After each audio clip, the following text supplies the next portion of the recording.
Hallo meine lieben Freunde, Bruce hier, BB2Care Airsoft Channel. Ja, heute geht es um das hier und zwar eine S&T Tavor TAR21 SAEG. Ein richtig schönes Gerät, was aber leider vom Sound her mir nicht so gefällt. Und wie man das ändern kann, ist eigentlich ganz einfach. Man braucht nur etwas Spezialgewürz von der Firma Hephaestus. Das streut man hier einfach schön rauf. So, überall so ein bisschen einwirken lassen, die ganze Geschichte. Und dann hört sich nämlich die ganze Sache so an. Hahaha, das ist doch was, oder? Ihr wisst, ich habe einen Scherz gemacht, denn heute geht es in meinem Review hier nicht um die S&T SAEG Tavor, sondern um dieses Meisterwerk von Hephaestus und zwar die Projekt T. Ich wünsche euch dabei viel Spaß. So muss eine Airsoft klingen.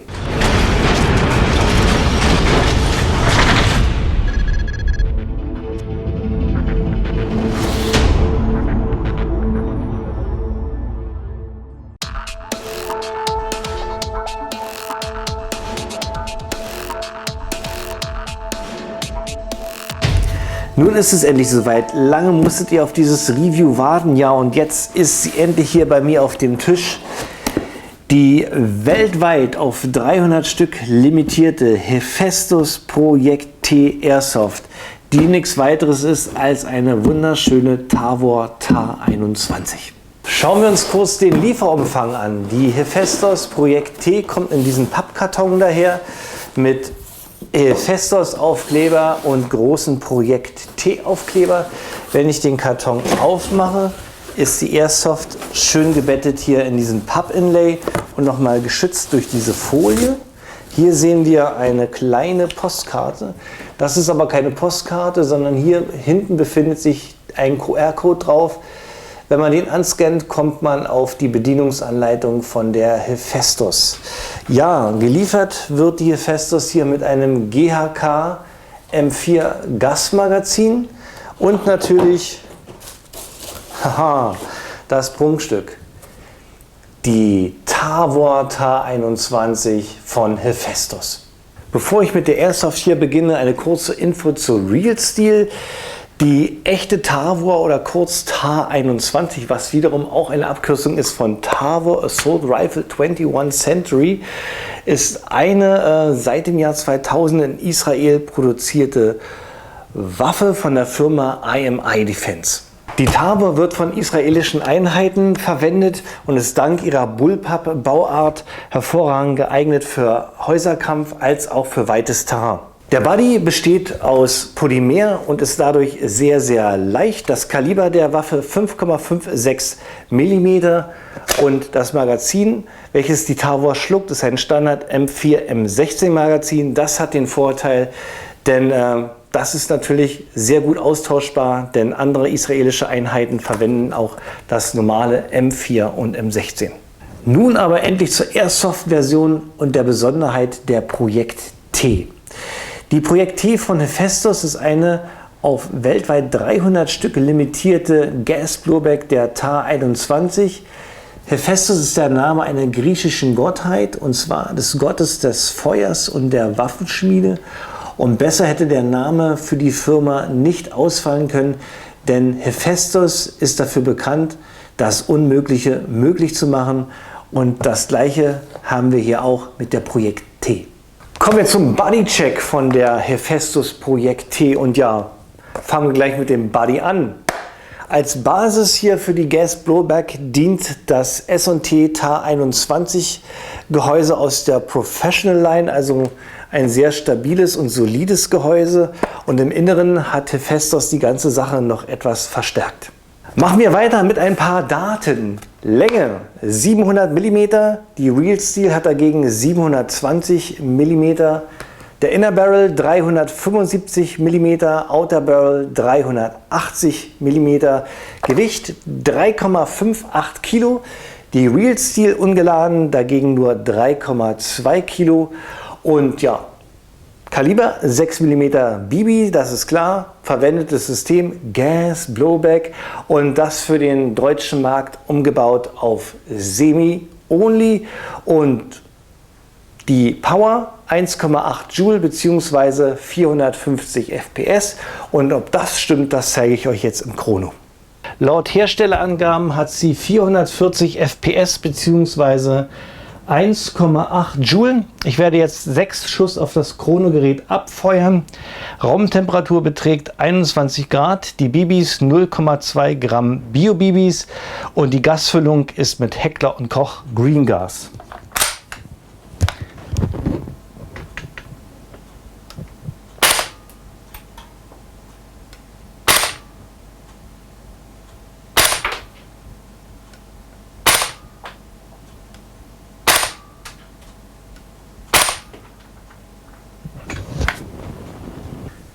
Der Chrono bestätigt genau das, was Hephaestus uns gesagt hat. Die Werte sind fast identisch. Ja, und ich denke mal, jetzt ist es Zeit, wir machen jetzt einen kleinen Close-Up. Das heißt, wir gehen etwas näher ran und gucken uns an, was der Waffengott Hephaestus hier Schönes geschmiedet hat. Um aus der AEG hier eine Gas Blowback zu machen, musste Hephaestus fast sämtliche Bauteile aus der S&T Tavor entfernen. Geblieben ist nicht viel, außer natürlich das Gehäuse, der Outer Barrel, der Inner Barrel, die Visierung vorne und hinten, das Rail-System, der Ladehebel, der Trigger, der Feuerwahlhebel, der Magazinlöseknopf und der Verschlusslöseknopf. Und ansonsten musste Hephaestus im Inneren ein komplett neues Gas-Blowback-System entwickeln und hat dieses noch mit GHK G5 Parts ergänzt. Und das erklärt auch das GHK M4 Gasmagazin der Version 2. Das ist im Lieferumfang enthalten und wer möchte, kann natürlich auch ein GHK G5 Magazin einsetzen. Kommen wir zur Haptik oder besser gesagt zu meinem Empfinden, wenn ich die Tavor in der Hand halte und sie mir anschaue und anfasse. Mein Kritikpunkt ist hier auf jeden Fall das S&T-Gehäuse. Obwohl es hier Professional Line ist, finde ich, wirkt es sehr, sehr billig und fühlt sich auch sehr, sehr billig an. Und was ich besonders schlecht finde, ist das hier. Könnt ihr hier diese Naht sehen? Das S&T-Gehäuse ist zweiteilig. Und das bringt diese unschöne Naht hier mit sich. Da hätte ich mir von Hephaestus gewünscht, dass sie die Ares Tavor genommen hätten. Denn die ist einteilig und da hätten wir diese Naht nicht.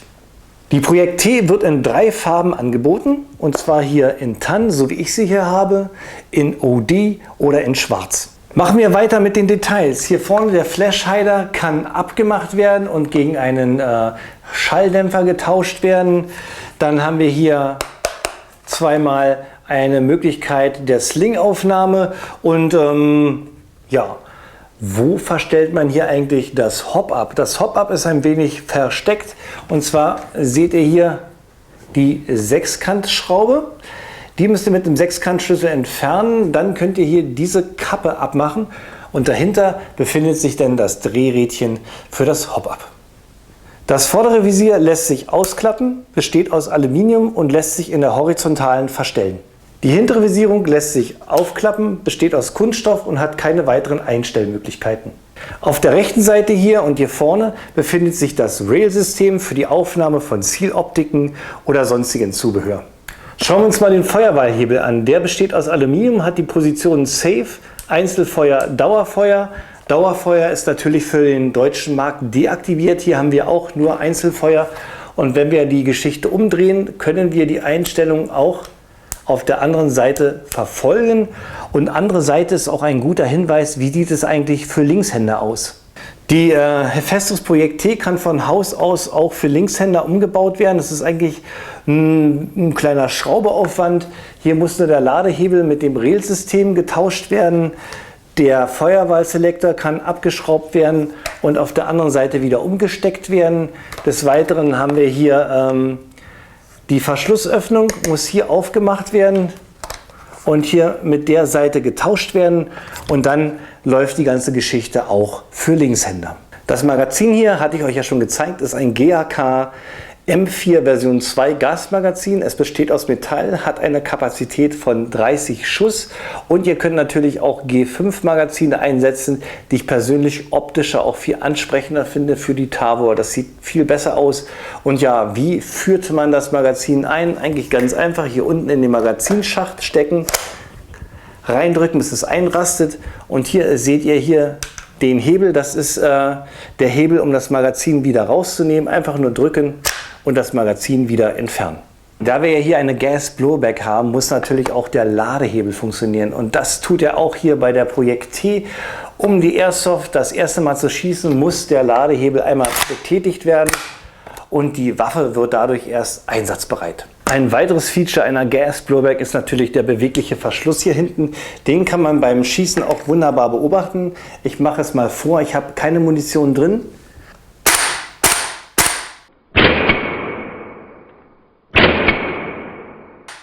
Könnt ihr sehen, wie der Verschluss sich schön bewegt, und ein weiteres Feature, was auch Hephaestus übernommen hat: nach dem letzten Schuss bleibt der Verschluss hinten, das Magazin kann entfernt werden und ein neues Magazin eingeführt werden. Und um den Verschluss wieder nach vorne rasten zu lassen, gibt es hier diesen Knopf, der muss nur einmal gedrückt werden und dann geht die ganze Geschichte wieder von vorne los.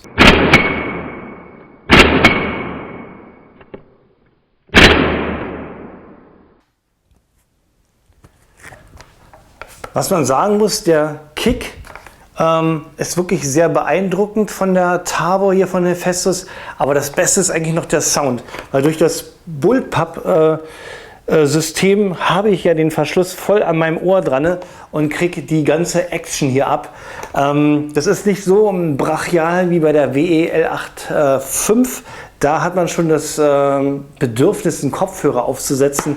Das ist hier zum Glück bei der Hephaestus Tavor nicht der Fall. Kommen wir zum Trauerspiel Markings. Hier müsste normalerweise IWI Tavor stehen und die ganzen schönen Markings. Aber hier hat wieder das deutsche Markenrecht zugeschlagen und hat alle Markings vernichtet. Ihr wundert euch, auf der S&T sind die Markings drauf, aber da das ja hier keine originale S&T mehr ist, sondern eine Hephaestus, ist das Markenrecht schon wieder ganz anders. Und ja, Hephaestus hat im Auftrag des deutschen Importeurs die Markings hier entfernt. Das ist auch sehr ordentlich und sauber, ganz glatt. Hier sehen wir auch das F und das Logo von Sniper S. Ich hätte mir ja eigentlich mehr so eine Art Verkleben gewünscht von den Logos, sodass man als unartiger Airsoft-User noch die Möglichkeit hat, hier die Logos wieder zum Vorschein zu bringen. Aber das ist ja wieder eine Grauzone, also hat sich Sniper S dafür entschieden, die Markings zu entfernen.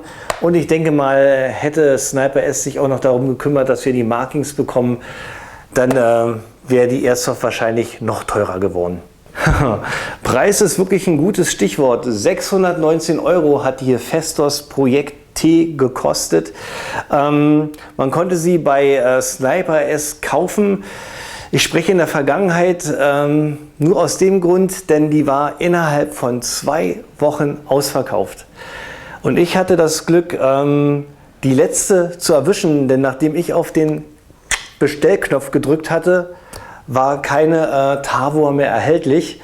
Außer mein Kumpel G, der hatte das Glück, auf dem Sniper Oktoberfest einen Rückläufer nochmal zu ergattern von der Tavor. Also der hatte richtiges Glück gehabt. So, ihr seht, ich bin draußen. Jetzt erfolgt endlich der Schusstest mit der Hephaestus Projekt T, oder nennen wir das Sahnestück hier einfach TAR 21. Ja, die Wetterverhältnisse sind bombastisch für November. 15 bis 16 Grad, also gerade noch so ideal für Gastsysteme. Und ja, ich bin gespannt, was dieses edle Stück Handwerkskunst jetzt hier auf 30 Meter so schafft. Ziel, wie gesagt, aufgebaut auf 30 Meter, A4-Blatt. Schießen tue ich mit 0,28 Gramm Bio-BBs. Und das Gasmagazin ist hier mit Heckler & Koch gefüllt. Unterstützt wird die ganze Geschichte noch hier mit dem Element T1 Rotpunktvisier und dem EOTech Klon hier mit der dreifachen Vergrößerung. Ich bin gespannt.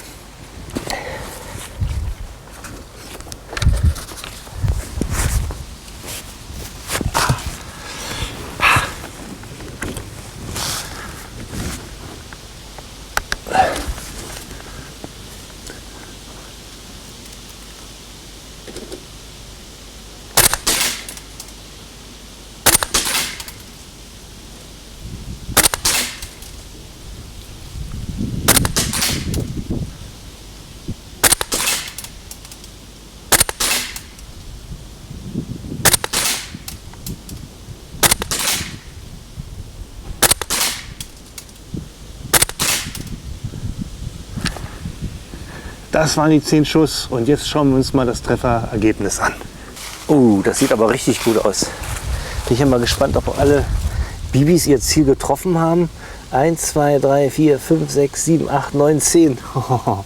Alle 10 Schuss sind drauf und auch alle aufs A4-Blatt und das bei 30 Metern. Und ich muss sagen, es war ja ein bisschen windig heute beim Schießen, aber das scheint der Projekt T überhaupt nichts auszumachen. Also ein richtig gutes Trefferbild und ich muss sagen, auch diese Vergrößerung hier von dem EOTech-Klon hat auch sehr gut mich unterstützt, weil ich konnte auch gleich sehen, wo mein Treffer so lag und da konnte ich auch ein bisschen nachjustieren. Aber Gesamtergebnis, Hephaestus hat einen richtig guten Job gemacht.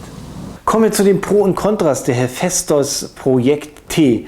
Ja, ganz klarer Fall. Erster Pluspunkt ist auf jeden Fall ja, endlich eine Gas Blowback Version von der TAR 21 und Hephaestus hat wirklich die Funktion richtig gut umgesetzt, das Ganze mit GAK, Gas Blowback Bauteilen und selbst entwickelten Bauteilen.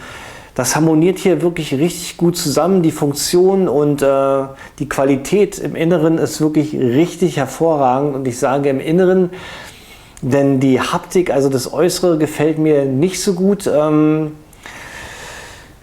Das S&T-Gehäuse ist zweiteilig, dadurch gibt es diese unschöne Naht und diese Haptik. Die Airsoft fühlt sich richtig billig an und das finde ich schade, denn die Airsoft ist nicht billig, die kostet 619 € und das ist eine ganze Menge Geld und da erwartet man eigentlich auch, dass die Optik stimmt. Und da hätte Hephaestus vielleicht zum Ares Body greifen können, denn der ist einteilig und sieht auch viel edler aus als das S&T-Gehäuse. Nichtsdestotrotz, die Tavo an sich ist richtig gut ausbalanciert. Durch die Bullpup-Weise ist sie sehr kurz und handlich, kann also richtig gut geführt werden, ohne dass man mit dem Lauf irgendwo gegen donnert. Das ist wirklich richtig gut gemacht. Die Schussleistung richtig gut, sehr präzise auf 30 Metern. Ich war sehr beeindruckt und das muss man auch sein. Da hat das Preis-Leistungs-Verhältnis gestimmt. Schussqualität hervorragend und ja, ein negativer Punkt, ich drehe die Tavo mal um, sind die Markings. Leider hat Sniper es nicht geschafft, die Hephaestus hier mit Markings ins Land zu bringen, aber dafür hat Hephaestus die Markings sehr sauber ausgefräst. Klar, ich hätte mir jetzt natürlich auch Markings gewünscht, aber ich bin froh, dass Sniper es so toll reagiert hat und an die Airsoft-Fans hier in Deutschland gedacht hat und uns dieses gute Stück hier ins Land gebracht hat. 300 Stück weltweit, das heißt, Sniper es konnte nicht viele davon für uns ergattern und die waren wirklich innerhalb von 2 Wochen weg und ja, ich hatte es ja schon mal gesagt und ich sage es nochmal, ich bin froh, dass ich doch so eine Tavor von Hephaestus bekommen habe. Kommen wir zum Fazit und ja, also für mich ist die Hephaestus Projekt T nun keine Spielerwaffe, das heißt, man kann richtig gut mit ihr spielen. Sie verdaut handelsübliche GAK-Magazine, sie ist sehr präzise, die Schussleistung ist super. Durch die Bullpup-Bauweise ist sie sehr kompakt und lässt sich auch sehr leicht tragen. Sie ist nicht zu schwer.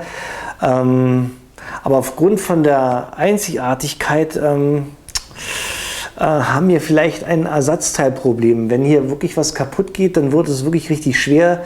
Denn Hephaestus hat ja einmalig dieses Kit hier hergestellt und ich weiß nicht, ob da noch mal was nachkommt. Also ich würde damit vorsichtig umgehen. Also für mich ist es wirklich eine reine Sammler-Airsoft.